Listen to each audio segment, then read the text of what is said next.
Hi, so my name is Kyle Hallman. I'm a second year computer engineering student at York University, and today I just want to teach you about a simple topic on how code compiles.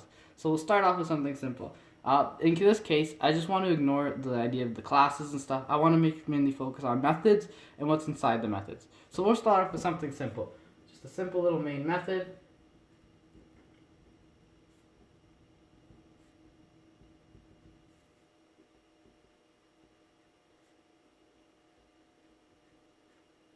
And all this line of code does is just indicate to the compiler that this is going to be the main method.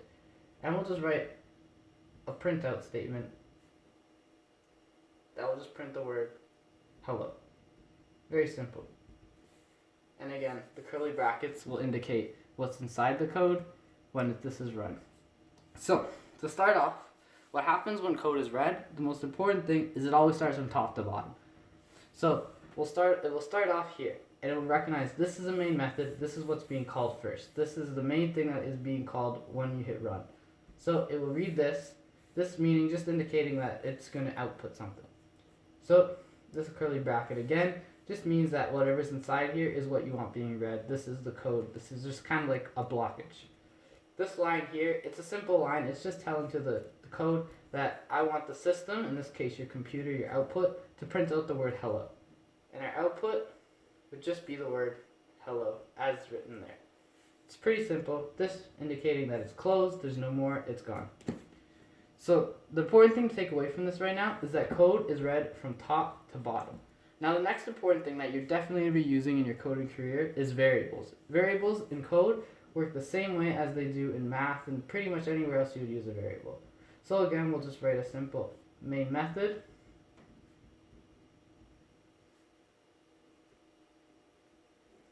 And we'll open up with curly brackets.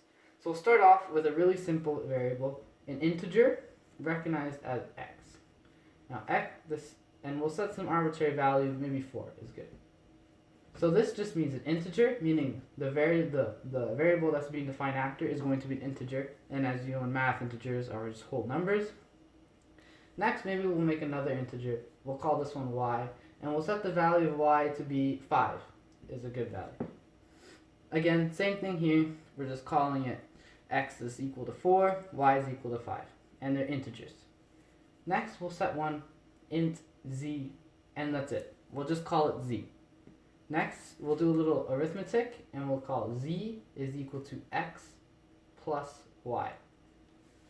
And then we'll close out the code. So, I didn't really explain this one because it's better to explain when we're talking about the code. So, before I start explaining it, I want to introduce something called the stack and the heap. The stack and the heap are two different memory locations, the stack being a lot smaller than the heap is. The values of them are not really important in this case, it's more just you need to recognize that the stack and the heap are two different memory locations.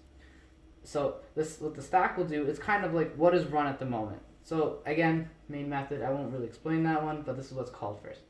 Open curly bracket, next we'll look at this line here. Int x is equal to 4. So the stack is going to recognize, okay, we have an int x, right? The int x, but it's not going to call it x. That's not what's important. It's going to call it a memory location. Maybe the value of memory locations are not important. So we'll just call it AAA is the memory location. Now AAA will represent a memory location in the heap. And the heap isn't organized like the stack is. As you'll see, the stack will be layered. The heap could just be some bubble. And this bubble will represent AAA, which has a value of 4. Right? Next, what happens is this code is run. And what happened in the stack is this will get bumped up. So now we'll have our x is AAA, and maybe our y will be BBB in this case. And again, what will happen is BBB will represent some location in the heap, and it will have a value of, in this case, 5. Next in the stack, and I'll just draw this up here, as our last one, in our stack we'll have 3 blocks. We'll have our x being AAA, our b being b, or y, sorry, being BBB, and our z. And our z will be CCC. Now, we only declared that this line is just an integer called z. But what does this mean in code? It's really simple. It just means it's 0. And that's it. So this value, again, a location of CCC, will just be 0.